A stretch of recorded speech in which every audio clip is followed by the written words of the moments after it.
Hello, Rebels. Welcome to the base. Steve Hilton here. I'm today by Elisha Krauss. You've seen her on Fox News, Daily Washington Examiner. She is great, and I'm very excited she's with us today. Make sure you subscribe to California Rebel Base. Have you done that yet?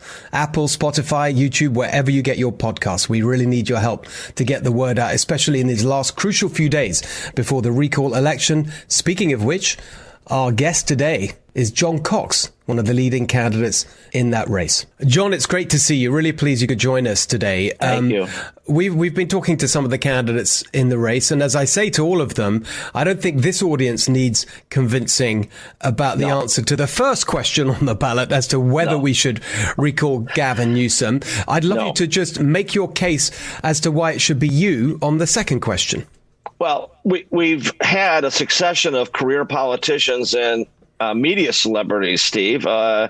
They failed. I mean, they haven't gotten the job done. And it's not a surprise because, you know, a chief executive of a state is kind of like a chief executive of a business. You set goals, you hire people to achieve those goals, you hold them accountable for reaching those goals, and you fire them if need be and restructure those goals when circumstances change. And, you know, the trouble with media people is that they're all about talking, but they're not really about doing. And as you know, I've built a business over 40 years by doing, by taking action, by getting from point A to point B, fixing problems, getting things solved.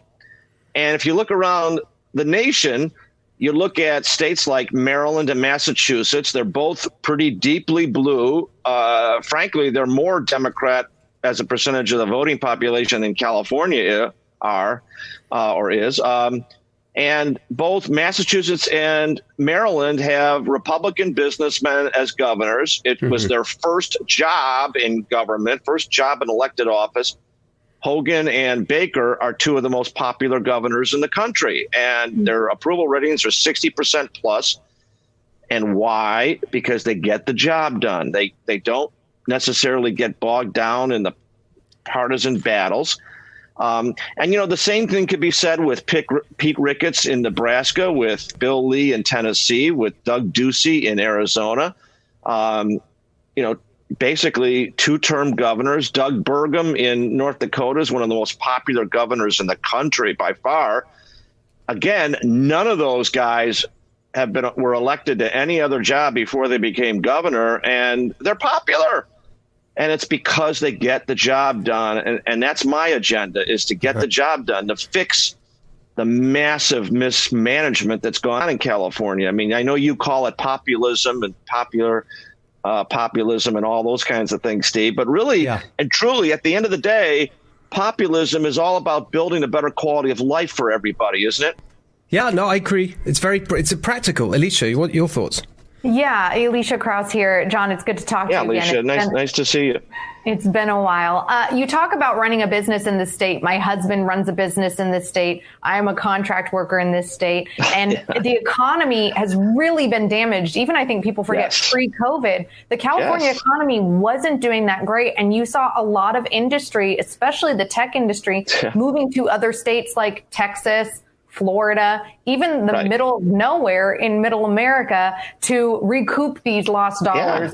What would you do bringing your business experience to the table to make California more business friendly? Well, first of all, it's housing, it's taxes, it's lawsuits, and it's regulation. So let's deal with all four of those. Housing is actually the biggest issue because so many businesses have basically said to me, I can't recruit people from other parts of the country to come to California because you know, a 2,000 square foot house here is $1.5 million. I mean, you can buy a great house in Texas for a third of that. I mean, so getting people to come to California for the housing is ridiculous. It's a great place to live. It's great weather. But if you're working two jobs in order to be able to afford it, what good does it do?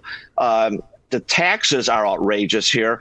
The tax bracket between $58,000 and $300,000 of income, which is basically middle class in California, is 9.3%, Elisha. 9.3%. That's more than twice the tax on millionaires in Colorado, for example. So, you know, you look at the taxes. And by the way, We have one of the highest sales taxes in the country. We have the highest gas tax. We have a corporate tax. So, the idea, and our property taxes, everybody says are low at 1%. But remember, it's 1% of a number that's triple what other states are spending for houses, right? So our real estate taxes are actually one of the highest in the country when you factor in the cost of homes. So housing is a huge one. Taxes are another one. Lawsuits. I mean, California, you have no idea.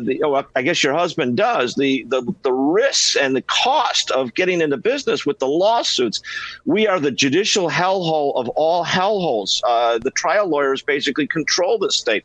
And then you've got regulations. I mean, the regulations, not just the environmental, but payroll and work and all kinds of other regulations that just, you need a license in this state to shampoo someone's hair. Now think about that for a second. Steve, you don't have to worry about that. Exactly. I'm fine with that. You're fine with that, Steve. Alicia, you may have a problem with that, but if you need a license to shampoo hair along with 100 hours it's crazy. Of continuing education, how do you start a business? How do you actually get on that ladder to a success? As you guys might know, I started at the bottom. I had no father growing up. I started my own business when I was 25, and I have built it. But I started it in Illinois. Frankly, I didn't start it in California, but I don't know how anybody could start a business here these days. It's almost impossible. So what's the plan, though, I totally hear you got to dismantle that. Yeah. I think, no argument here about what you've laid out.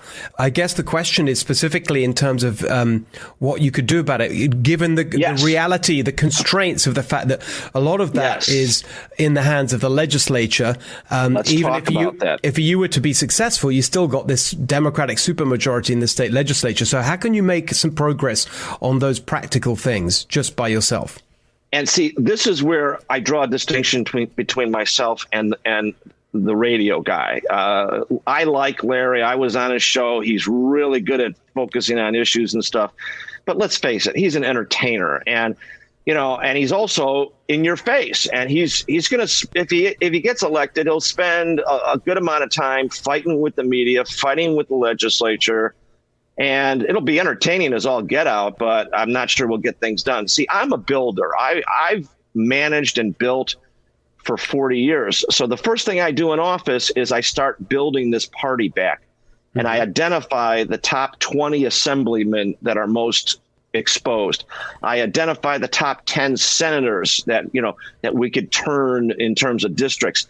I'm not going to be Arnold Schwarzenegger. I'm not going to sit out in a tent and try to smoke cigars and cajole these guys into helping me. I know what motivates these guys, and it's special interest money and getting reelected.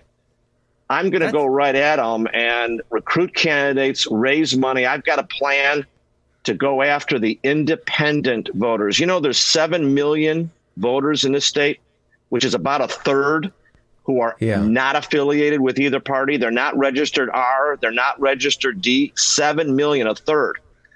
They're persuadable. They're people that we could have common ground with. They're people that want a better business climate. They want lower taxes. They want water. They want electricity. They want wildfires under control. They want homelessness ended. They want an affordable home.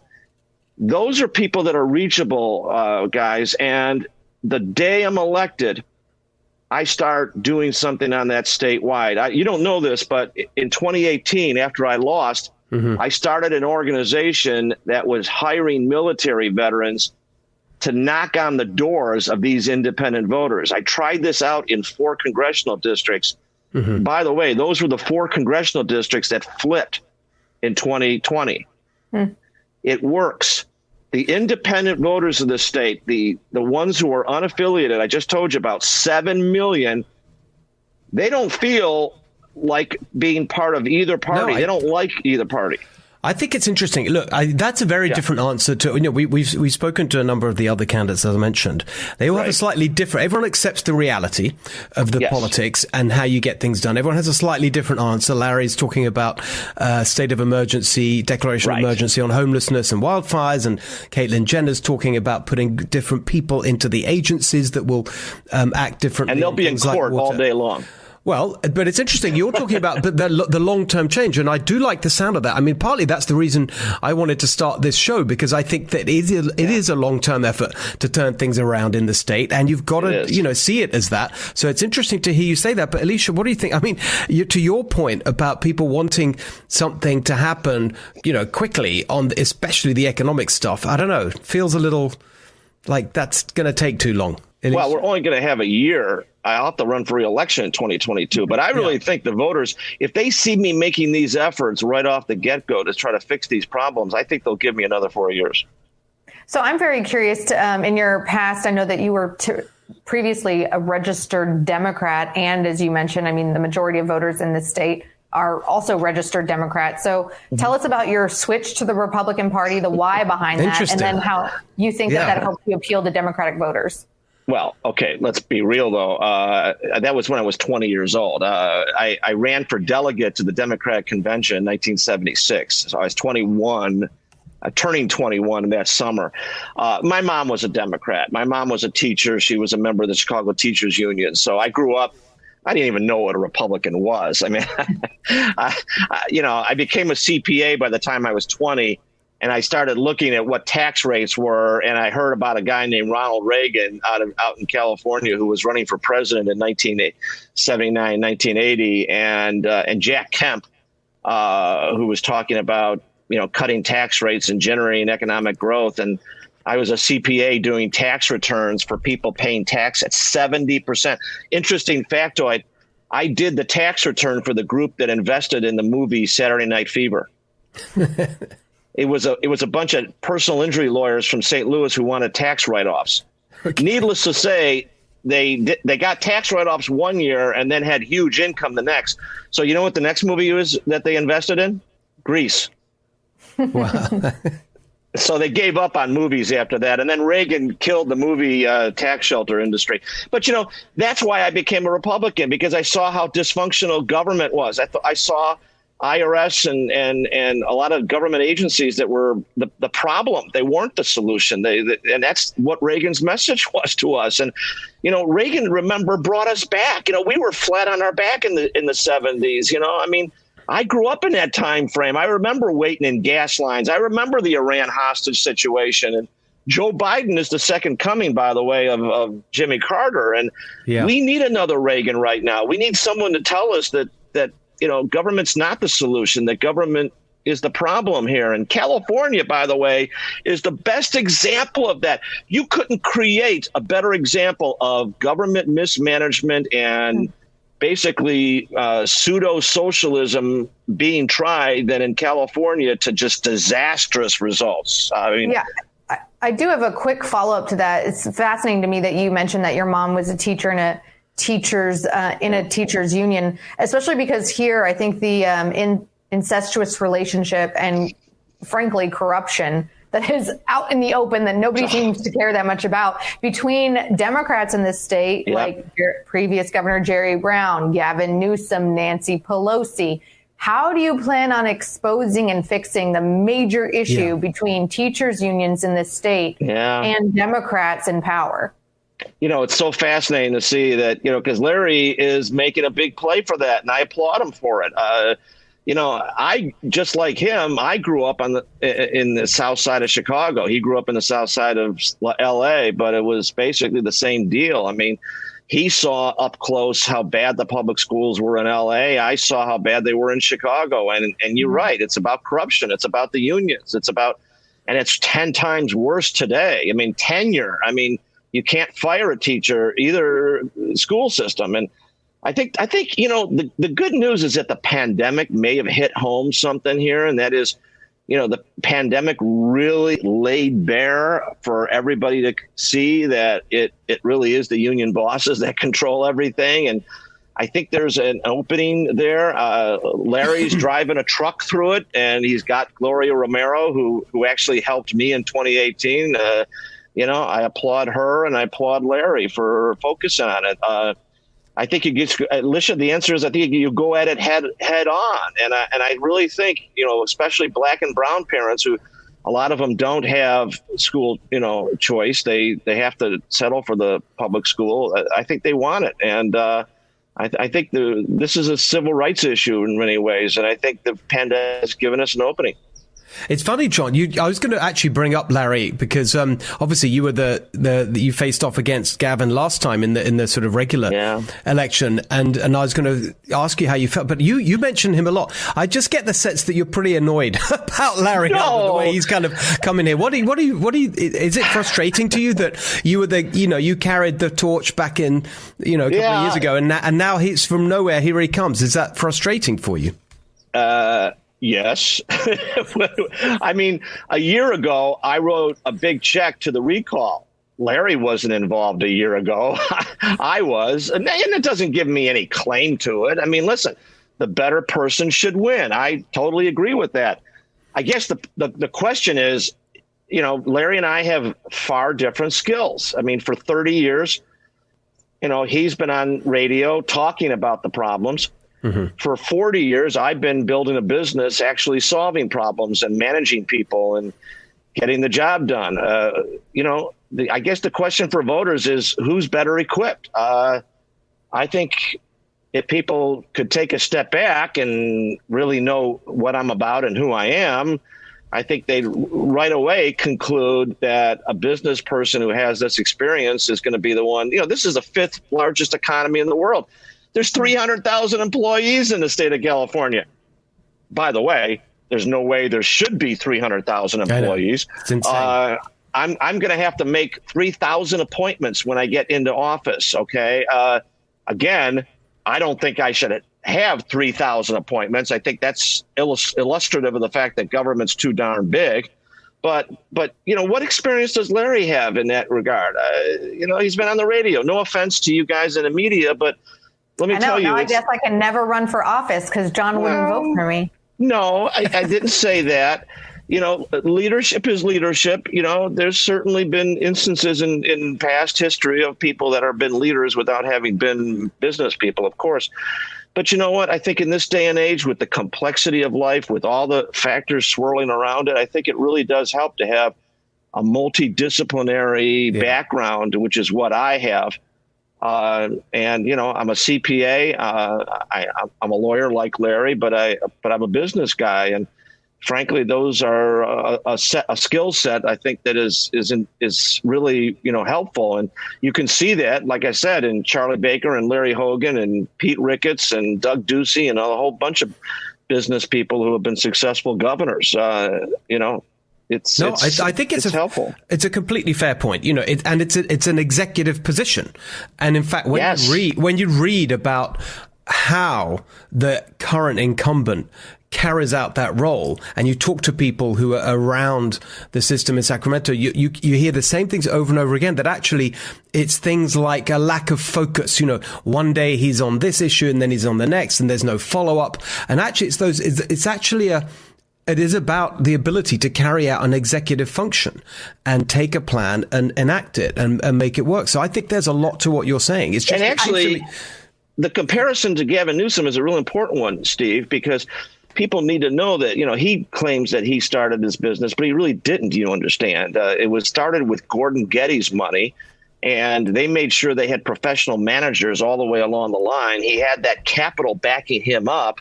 So any mistakes that were made along the way were smoothened over with capital and connections. And, I didn't have that. I had to build this step by step, brick by brick. And that's a very different skill set. But you were going to say, Elisha, something? Oh, I was just going to add on to what Steve said there. And I think part of the reason why he's like a seesaw is because he's doing whatever the special interests tell him to do, not actually what he promised the voters that he would do, which is why, even some of my most liberal girlfriends here in Southern California shocked me when they would DM me or text me and be like, hey, don't tell anybody, but but I signed the recall petition. Logistically, I like to look at numbers. I like to look at P4 voters. I like to look at the data and the polls and the likelihood of this happening. Can you give me a little hope? Like, I'm obviously voting to recall Gavin Newsom, and I'm not sure where I stand on question 2 yet. But is there a hope that this can actually happen? Yeah, I think there's a very good hope. And it really, it's sad to say, it relates to turnout. And this is what Newsom's so scared of, why he's spending all that money. And frankly, the Secretary of State, you understand, in California is spending a fortune to try to gin up turnout because this is a special election. And the low information voters, let's face it, there's a whole lot of people in the state that don't pay attention to politics like we do. OK, and they're not necessarily going to vote on September 14th or right now. And I'll tell you why. They're working 2 or 3 jobs. They're trying to take care of their kids. They're getting their kids ready for school. They're doing a whole lot of other things. They don't have time to focus on politics like we do. And I don't think the turnout is going to be all that big on the part of a lot of those voters, which historically have helped the Democrats keep control in the state. And they come out in November, but September's a different animal, and I'm not sure they're watching all that much TV or they're listening to this. And frankly, I also don't think, Mr. Newsom is an elitist. Let me tell you, I mean, if you look in the dictionary under the word effete snob, you would see his picture, right? I mean, this is a guy who's, never really had to get dirt under his fingernails. And so the idea that a lot of working people are going to look at him as their ideal is, I think, a little far-fetched. So I don't think they're going to really rush to try to defend this guy. They've been hurt in this pandemic. They've been hurt with having their kids out of school. They know that their job is suffer. They know that their cost of living is exorbitant, and the cost of water and electricity and taxes and housing are out of sight. They can see the homelessness. They're not going to defend this guy. I think there's great hope that this is going to happen. I think that's right. And I think that there's no real enthusiasm. You could see that, by the way, in the way they're campaigning. I mean, it's almost, I think it is literally entirely negative. There's no sort of, it's all the bad Republicans' fault. That's an incredibly astute observation, Steve, if I must say so. That you don't see an ad saying, look at the great job I've done. Early on, he talked about all the money. Or that I will do. Or, if I stay, here's all the great things I will do. I mean, he's completely dropped. There was a moment, again, another example of his sort of lack of focus, where he was talking about roaring back or something. He had this slogan, Californians go roaring back. He dropped that in about 5 minutes because it's so obviously not true. He can't bring himself to say it. Sadly for your network, too, I hate to go back to this, but Larry is the greatest gift, because Larry isn't going to sit idly by and take a punch. Larry is just going to punch back twice as hard. And that's what the base wants, I guess. They want someone that's just going to fight and call people names and carry the banner. And that's wonderful. The trouble is, in California, we only have 5 million Republicans, some number of whom want that fighter.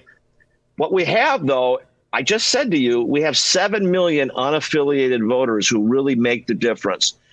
And they don't want that fight. They want a better life. They don't want somebody, I think, that's just going to sit and argue with the media or argue with, the opposing parties.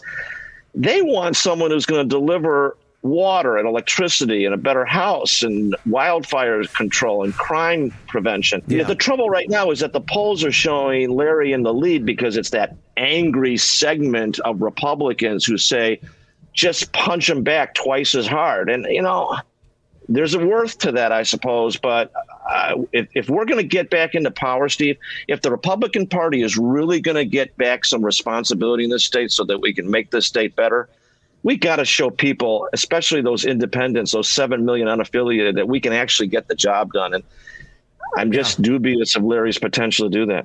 Well, I think that's totally right. That delivering practical results, I think, is exactly right. Well, we'll see, John, if you're the man. Yeah. And by the way, look, we'll leave it there for now. But look, did you notice I didn't ask you about the bear? I know you get very annoyed when people ask you about the bear. Thank you so much.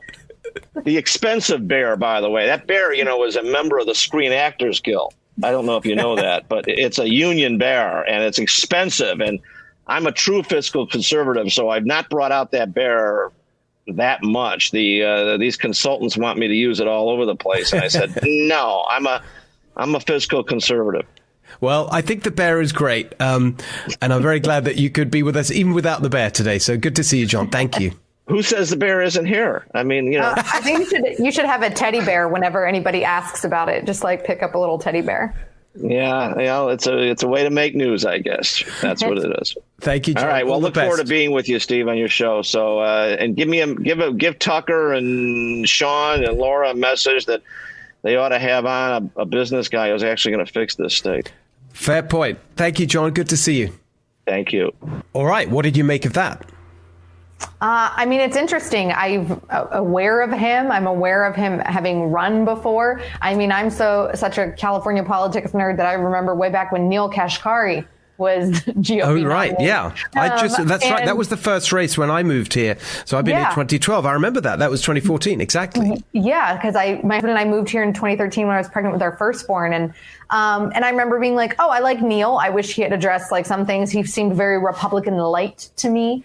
I think I've been aware of John for a long time. We're not personal friends. Obviously, Larry Elder and I were previously colleagues at a radio station. So I have a soft spot for him. Mm-hmm. I am always I don't know if you know this about me, but I have worked on campaigns in the past and consulted on campaigns in the past. And consultants typically say, you try not to sling mud at the other guy. And I think that it's okay to sling mud at the other guy if it's Gavin Newsom in this case, but I get a little faint of heart when I see Republicans doing it with each other. I think that there is space to have a broader tent and to try to grow our voting base in the state. And I think a lot of the candidates have a positive argument that can appeal to those 7 million unidentified, or no party voters that John referenced. I completely agree with everything you just said, and I think that it's interesting that now it's been great on this show. We've had a really, we've spoken to Kevin Kiley, Caitlyn Jenner, Larry himself, John Cox. And actually, when you think about all of that, I've made this point before, but I think it even more now, having spoken to more of them, is that there's actually, these are talented people in different ways. They've got a different argument. They're out there fighting. That's great. It shows that there's real energy on the Republican side. And I think that, what he's saying about the executive role there and having a business, I take those points, but you still need, I think, something more concrete in terms of, well, what are the specific things you're going to do? And actually, some of the other candidates, I heard that more clearly from. That's an interesting point. I think that, yes, it could be said that when you get paid to talk for a living, you might not have as much depth. But I think that, honestly, a lot of politicians, even if they have experience that they try to tout in campaign ads, also don't have that much depth. So I'm kind of willing to throw anything at the wall and see what will work in this state. And I think any of these Republicans is going to be better than Gavin Newsom. I know any of these Republicans would be better than Gavin Newsom. Totally. And also the other thing about that, even if you're completely right about that, because just a yes on that first question, it would just be so transformative. And I think not just actually in California, it'll be heard around the country with wow, you can't, the people can have a say. It's not just like all in one direction. And I was making this point the other day, which is that just with everything going on at the national level, I think that feeds into this because people are so frustrated. A lot of people are so frustrated with what they see happening, with Afghanistan and so on. You think, well, what's that got to do with California? I think there's this desire for some accountability when things go wrong. And when you've seen this total collapse of leadership, complete disaster, and no one's apologized, no one's been fired, no one's taken responsibility. There's like no accountability. In California, at least, with the recall, there's an opportunity to actually have your voice heard. And I think that's powerful. Just that, it gives people hope. And what's so funny is even this week, we've seen Democrats talk about how this voice being heard should be quashed. I mean, I think even Kevin Kiley said, and other Republicans in the race have said, you guys realize that if Newsom doesn't get recalled here, he's going to do everything that he can on the executive level to quash recalls in the future. And I was like, this should scare Democrats, right? Especially if you're a Democrat that didn't love the last 4 years of the president, or if you're a Democrat that's afraid of Ron DeSantis or whatever, like the recall is actually a very beautiful democratic option that we have. And I don't know why they would want to be rid of that. So I actually encourage Democrats to participate in this recall, because it's an incredible thing that we have the possibility of doing. I know, but they're just so short term. You know, and it's all about the political tactic that gets them through the next problem. And so that's, I think, how they're approaching it. And I think they're really, genuinely worried about it in a way where they just completely dismissed it for most of the time. Might disagree with you there. I don't think the Democrats are short term. I think they're eerily long term and do better at planning for the long term than the Republican Party and the conservative movement does. But I think I understand what you meant there, is that they are pushing for this because they understand the negative effects this could have on their hold on power for the future. Yes, and in fact, you're right, and in fact, I'm giving them too much credit for intellectual consistency and coherence, because they could just as easily say, we're, and you see this the whole time. They'll be against the recall now, the concept of a recall. Oh, it's undemocratic, but then, in a few years' time, if it's the other way around and it's a Republican governor that they want to recall, suddenly they'll be all for it, and they'll completely forget that 5 minutes ago this was completely undemocratic and something that we should not have in our Constitution. Yeah, I had the same thoughts when Kamala Harris was going after pro-life organizations and wanting to reveal their donors. I'm like, guys, I like the shoe on other foot argument. Could you imagine if a Republican attorney general, I don't know, like formerly Scott Pruitt of Oklahoma, as a Southern Baptist, was like, I'm going to go and find out all of the donors to my Democratic opponent? It's outrageous. And I don't understand why they don't have the logic there. And I think it's because they're just drunk with power and will do anything to hang on to it. Yeah, well, that's why this is such an exciting moment. And it's interesting. There is a lot of attention on it around the country because it just feels like, long overdue. There's this arrogance, isn't there? This arrogance of just being in power for so long with no real. And that's why it's so bad. It's always the case. If you have power that is unaccountable, unchecked, they get complacent. There's no challenge. You see, that's another reason I think that our show, if I may say so, is going to be really important, because you see in the media too, in California, there's just no real accountability for the disastrous governance that we've seen. It's not really covered because they're also, on the Democrat side. Yeah, and I also think that there's such I want to get the interview with that guy when he is in power, which hopefully then helps my ratings or makes my GM happy. And so therefore, I'm just going to keep my mouth shut and not be a real journalist. I think there are very few journalists, and I have often told people I do not identify as a journalist.